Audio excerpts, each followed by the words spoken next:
This historical evidence is overwhelming that the founding fathers intended impeachment to be used to deal with the commission of indictable crimes and the abuse of power. The cabinet member of unimpeachable integrity who has obviously committed no treason, no bribery, no high crimes, no misdemeanors, nothing indictable or even indictable, if you prefer. What a segment I have for you. So much to go through there. You saw Jamie Raskin mocking Marjorie Taylor Greene's pronunciation of indictable. She said indictable. We're going to get to Marjorie melting down about being called an insurrectionist, saying that a Democrat was hiding when they were in the hospital. Lauren Boebert lying about stuff, and more of Jamie Raskin calling out Marjorie Taylor Greene.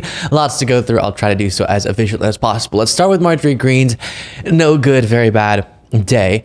Yesterday, I think the last segment I did on the channel was the one where I discussed Jim McGovern calling her out, so I do apologize for the back-to-back Marjorie videos, and things got much worse after that. She was being identified as the leader of this impeachment attempt of Secretary of Homeland Security Alejandro Mayorkas. And yesterday, despite her and MAG Republicans trying their very best, it did fail shortly after I uploaded that segment, which is good news. You can see the count up next to me, 214 to 216, the nays on impeachment won.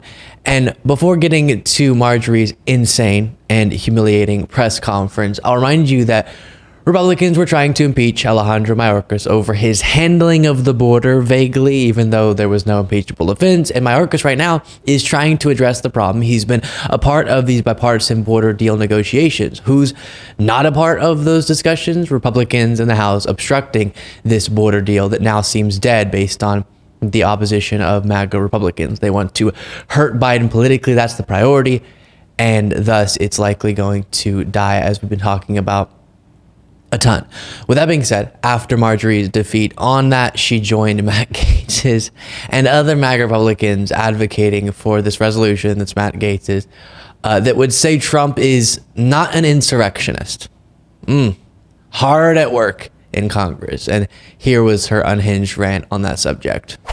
And then the American people who pay for elections with their tax dollars actually own the elections and have the right to care about their elections, election integrity, and the results of their elections. When they came to Washington and protested, all of you called it an insurrection. And then when Joe Biden was inaugurated and this entire Capitol complex was surrounded with 30,000 National Guard troops, none of you stood there and called that an insurrection. Oh no, you all stayed silent. It wasn't the protests that were an issue. It was what is up next to me right now that was the problem. And I don't care how much you pay in taxes, you don't get to do that, okay? And the National Guard protecting the Capitol and president because MAGA was going crazy isn't an insurrection by any stretch of the imagination, obviously. And also, I always want to include that January 6th was the end of a multi-month plot to prevent the peaceful transfer of power, Trump assembling fraudulent electors, trying to disenfranchise millions of voters, and all these different schemes that we've talked about extensively. They were all a part of this dangerous anti-democratic effort, and so rarely do we hear Republicans meaningfully speak to that. And I saw this video was put out by Sean Harris on X in response to that press conference. And anyone that puts the word insurrectionist, calls President Trump an insurrectionist, and calls any of us an insurrectionist is a liar, and you do not deserve the power that you possess. Shame on you. We can't allow this just to be gone, just to let it go. You can't allow it to just transfer power peacefully like Joe Biden wants. Yeah, she didn't want the peaceful transfer of power. She openly admitted it. And that is a crucial part of our Constitution and democratic process. And then before getting to Marjorie's theory about a hidden Democrat and her inability to do math, here was a part of Boebert's appearance at the same press conference. They tried to rig the 2020 election by sending out hundreds of thousands of ballots illegally. They colluded with the government and big tech to censor the Hunter Biden laptop story. We know that Democrats would have changed their votes had they been informed about Hunter Biden's laptop. Yeah. Americans would have voted against Joe Biden if they'd been allowed to see those nudes Marjorie keeps showing of Hunter Biden in public hearings on national TV. Yeah, sure. And by the way, now that the Hunter Biden laptop from hell has been public for years since then, you know what we've learned in that time? Over and over again, reaffirmed through these Republican investigations, Joe Biden did nothing wrong. He was not engaged in any business ventures with his family. He stayed out of it, and good for him. What they do seem to be obsessed with, as I mentioned, Hunter Biden in the nude, as Marjorie Greene has shown in these hearings time and time again. Then, and this is hilarious and embarrassing, Marjorie says that the reason they lost the vote on impeaching Mayorkas is because the Democrats had a hidden Democrat. The Democrats hid one of these votes that they had, so was it something that people would see? Is that something that Republicans? I'm glad you asked that, because well, we can basically look at this as a game, unfortunately, and their strategy. And they hid one of their members, waiting to the last minute, watching to see our votes, trying to throw us off on the numbers that we had versus the numbers they had. So yeah, that was a strategy at play tonight. So do you essentially? And Brian Tyler Cohen corrected the record on X, writing, 1, Republicans strategically scheduled a vote with while a Democrat was undergoing surgery, so he'd be absent. 2, Democrat rushes from the hospital to go vote, causing Republicans to fail. 3, Greene says there was a conspiracy by Democrats hiding members to throw us off. Now, I trust that that's how this played out. Republicans do the vote thinking the Democrat won't be able to show up because he's at the hospital. Then he saves the day by showing up anyways. Wonderful.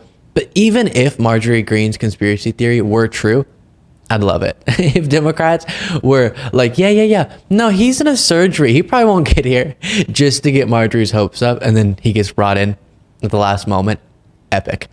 Then here is Jamie Raskin's full response to this absurd impeachment attempt where he mocks Marjorie Greene. Gentleman from Maryland is recognized.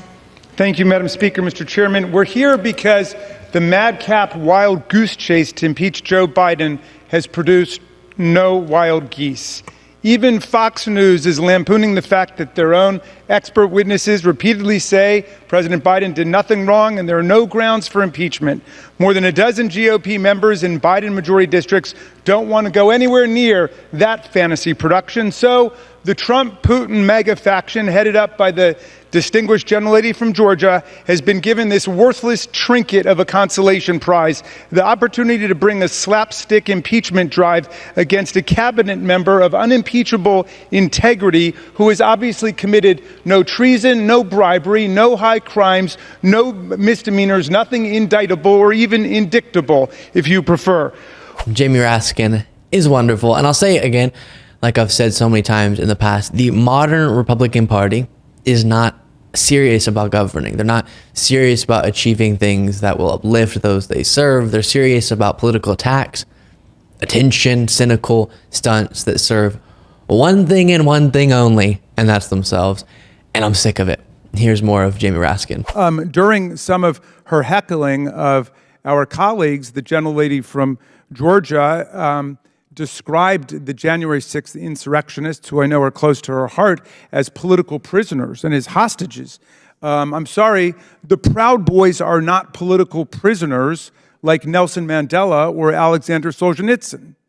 The Oath Keepers are not hostages like the people being held, Israelis and Americans being held by Hamas. A hostage is someone who has been illegally abducted by a criminal organization and held for a financial or a political ransom. And the thought that they would compare people, a majority of whom have pled guilty for assaulting federal officers, destroying federal property, or engaging in seditious conspiracy, which means conspiracy to overthrow the government, to hostages or to political prisoners, demonstrates the complete collapse of critical thinking skills on that side of the aisle. I would hope some of Ms. Greene's colleagues, not just on the Democratic side, but on the Republican side, would at least disassociate themselves from the claim that that convicted January 6th insurrectionists are political prisoners or hostages. What a time we're in, where with a straight face, Republicans tell us that January 6th prisoners are hostages. Just the, for lack of a better term, dumbest thing I've heard in politics in a really long time. Make sure you are subscribed to the YouTube channel, and you can become a member at lukebeasleyshow.com/membership. Podcast listeners, make sure to rate and review.